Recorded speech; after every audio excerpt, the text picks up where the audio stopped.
샬롬, 우리 고등부 운동원들, 예수님의 죽으심과 고난을 깊이 묵상하는 귀한 한 주였나요? 5분 써머리로 다시 만나게 된 오늘은 예수님이 다시 사신 기쁜 부활절입니다. 부활절에는 늘 각 부서 친구들에게 나누어줄 계란을 포장하느라 바쁜 한 주를 보내는데요.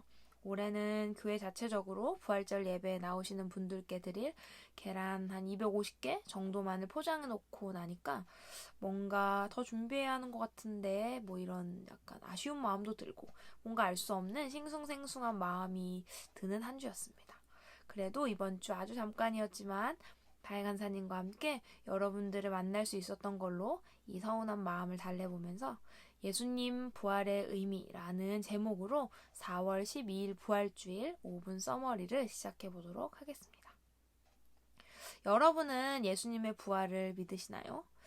부활은요, 십자가와 함께 기독교에 있어서 무척이나 중요한 교리입니다. 이 부활에 대한 신앙, 교리가 무너지면 기독교의 모든 것이 무너지는 것이기에 기독교에 반대하는 사람들, 기독교의 반대편에 서 있는 사람들은 별의별 수단을 다 써서 이 교리와 신앙을 무너뜨리고 이제 없애려고 이렇게 노력을 했습니다. 하지만 2000년이 지나고 있는 지금까지 예수님의 부활은 여전히 견고하게 기독교의 또 우리의 영원한 소망으로 자리 잡고 있습니다. 오늘은 이런 부활이 어떤 의미를 가지는지, 우리에게 어떤 것들을 알려주는지 함께 살펴보고자 합니다. 첫 번째로 부활은요, 하나님이 계시는 것을 증명합니다. 모든 사람은 태어나고 죽습니다. 그 태어남과 죽음이라는 틀 안에서 벗어나 다시 살아난 사람, 부활한 사람은 없었습니다. 하지만 성경을 살펴보면 유일한 한 사람이 죽음에서 벗어나 다시 살아났다고 이야기하는데요. 그 사람은 바로 우리가 잘 아는 하나님의 아들 예수님이십니다. 예수님은 처음부터 죽음과 부활을 전제로 이 세상에 오셨어요. 예수님이 무덤에서 3일 만에 살아나실 수 있었던 것은 예수님 스스로의 힘이었다기보다는 그분을 살리신 또 다른 존재가 있었기 때문인데요. 그분은 죽음과 부활을 전제로 한 예수님을 이 세상에 보내신 분입니다. 그분은 바로 하나님이셨죠. 사도 바울은 고린도후서 1장 9절, 이는 우리로 자기를 의지하지 말고 오직 죽은 자를 다시 살리시는 하나님만 의지하게 하심이라 라는 말씀을 통해 죽은 자를 다시 살리시는 하나님에 대해서 말합니다. 이 말은 다시 말하면 하나님은 부활의 하나님이라는 의미이죠. 예수님의 부활은 온 세상을 만드신 창조주 하나님, 이 세상의 주인 되시는 하나님의 존재를 증명하는 결정적인 증거가 되었습니다. 두 번째로, 부활은 예수님의 말씀이 모두 진실이었다는 것을 증명합니다. 우리가 매일 큐티를 통해 계속 살펴보고 있듯이 예수님은 자신이 하나님의 아들이라고 말씀하셨어요. 하지만 그 말씀을 믿는 사람과 믿지 않는 사람으로 나뉘어지면서 예수님의 말씀을 믿지 않는 사람들은 예수님이 하나님을 모독한다면서 결국 예수님을 십자가에 못 박았어요. 예수님이 하나님의 아들이라는 이 말이 진짜인가 가짜인가 라는 이 주장은 계속해서 대립하게 됩니다. 이 문제에 관한 정답은 무엇일까요? 무엇을 살펴보면 이 문제에 대한 답을 구할 수 있을까요? 그것은 예수님이 말씀하셨던 것들이 진짜였는지 아니었는지를 살펴보면 알 수 있습니다. 예수님은 자신의 사역 속에서 자신은 하나님의 아들이시고 죽은 후에 다시 살아날 것이라는 말씀을 전하셨어요. 2000년 전 오늘 예수님이 전하시던 말씀에 대한 결론이 났습니다. 그것은 십자가에 못 박혀 돌아가셨던 예수님이 자신이 전했던 말 그대로, 말씀대로 다시 살아나신 것입니다. 예수님의 부활하심을 통해 그동안 예수님이 전하셨던 모든 이야기들이 진실이라는 것, 그리고 예수님은 하나님의 아들이시라는 것이 증명되는 순간이었습니다. 이처럼 부활은 예수님의 모든 말씀에 대한 가장 확실한 증거가 되었습니다. 마지막으로 부활은 우리의 믿음이, 소망이 옳은 것이라는 것을 증명해 줍니다.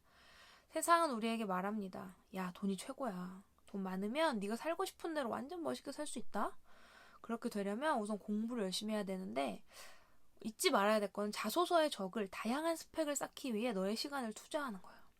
그렇게 좋은 대학에 가서 많은 친구들과 대학의 문화를 즐겁게 누리는 거야. 얼마나 멋져? 야, 근데 중요한 거 또 있어. 대학 가서도 스펙 쌓는 거 잊어서는 안 돼. 알겠지? 그렇게 좋은 직장에 취직해야 앞으로 먹고 살 길이 열린다. 야, 이렇게 바쁜데 교회에서 보낼 시간이 어딨냐? 학원 가야지. 너 고3인데. 너 지금 교회 가? 너 공부 안 해? 이렇게 세상이 우리에게 말하고 있습니다. 이런 마음을 가지고 있는 사람들이 내 주변에 한두 명이 아니라 나를 빼고 모두들일 경우도 있어요. 그래서 우리는 가끔 또 언제부턴가 하나뿐인 아들을 내어주신 하나님의 사랑을 자신을 내어주며 죽기까지 순종하심으로 우리를 구원하신 예수님의 희생을 중요하지 않은 것처럼 여기게 되었습니다.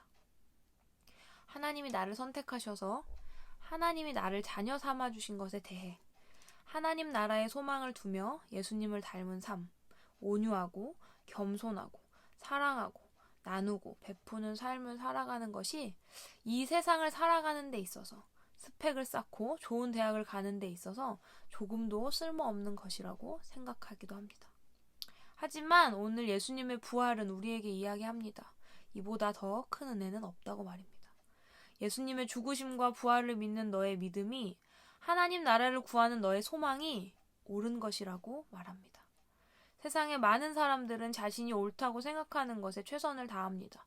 그저 열심히 하는 것을 넘어서서 자기 평생의 삶을 바치기도 하고 자신의 생명을 바치기도 합니다. 그렇다면 예수님의 자녀가 된 나, 큰 은혜를 입은 내가 최선을 다해야 하는 일은 무엇일까요? 옳다고 여겨야 하는 가치는 무엇일까요? 좋은 대학? 사람들의 인정? 예쁜 외모? 인맥? 우리 부모의 재산? 우리가 옳다고 여기며 최선을 다해야 하는 것은 무엇이냐면요. 우리의 신앙을, 우리의 기준을 다시 회복하는 것입니다. 죄로 인해 죽음을 향해 달려갈 수밖에 없는 인생이었던 나를 하나님이 선택하시고 예수님의 죽으심과 부활을 믿을 수 있도록 은혜 주셔서 죄인이 아닌 하나님의 자녀로 살아가게 하심을 감사하는 신앙을 성경을 통해 예수님을 통해 너무나 자세하고 정확하게 알려주시는 우리의 삶의 기준과 방법들을 회복하는 2020년 부활절이 되어야 하겠습니다. 부활절을 통해 하나님에 대해서 또 예수님에 대해서 또 우리의 모습에 대해 알아보는 귀한 시간이었습니다. 죽음에서 부활하신 우리 예수님처럼 그동안 잠들어 있었던 우리의 신앙과 믿는 자의 삶의 모습이 온전히 회복되는 은혜가 우리 고등부 운동원들 모두에게 넘치도록 임하기를 소망합니다. 고3들은 개학을 했고요. 이제 다른 학년들도 이어서 개학을 하게 되는 한 주가 다가오고 있습니다. 부활의 은혜에 감사하면서 맡겨진 일에 성실하게 또 순종하며 살아가는 한 주가 되기를 소망해 봅니다. 다음 주에 만납시다. 샬롬.